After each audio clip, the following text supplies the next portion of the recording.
part of my answer because I have to also speak to a community that knows better than to make some of the mistakes that can be misconstrued within what is being said generally. So the Greek Bible is not inspired by God at all, right? It's not inspired by God. When we speak of those books, those writings which are inspired, we're talking about the Hebrew Bible, right? Even the Catholic Church agrees. There's even a statement in the Apocrypha that speaks towards the original language of Hebrew being the greatest language to bring out the fulfillment and interpretation of Scripture.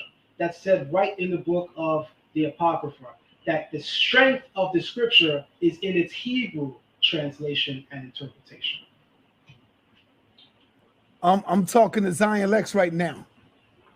Yeah, give Zion my regards. All right, go ahead. You can tell him. He can hear you. Go ahead. Hey, shalom, brother Zion. How you doing? Hey, shalom, shalom. Is that Professor Small? Yes, it is. Yes, it is. Oh, shalom and hotep to you. He's saying shalom to can you. You hear me? I'm trying to get you on the Bluetooth, but it's not connecting. Let me see. Hold on. Ah, it ain't going through. Yeah, because I got the mic on there, so yeah, he can't hear you. But he says right. Shalom to you as well, Professor. Yes. Everybody can hear you right now. Okay, well, Zion is a good young scholar, and I hope he takes advantage of his time to teach and do the research. Yes. I like his research method. I like the way he does research. Yes, sir. Yeah, a lot of people do research to answer their question, but he does research to find the answer, and that's the way you do research. Yes, sir. Hey, I'll call you as soon as I finish. I'm almost done, Professor. I'll call you as soon as I finish. Okay, that'll be good. All right, my professor. Talk to you later. Yes. Damn. Yes, sir. Go ahead. Before you say another word, I can't let that comment escape. Go ahead. Professor Small said so accurately. A lot of people do research, right? And I'm paraphrasing, right? To create answers. Whereas the research that is needed is the research to find and apprehend the right answers.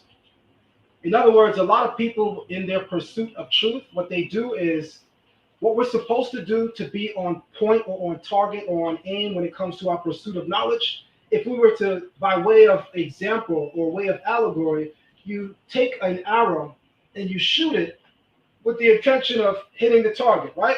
But what most people do is they first place the arrow in said mark and then build the target around it. That's most people's research, and that's not how research works.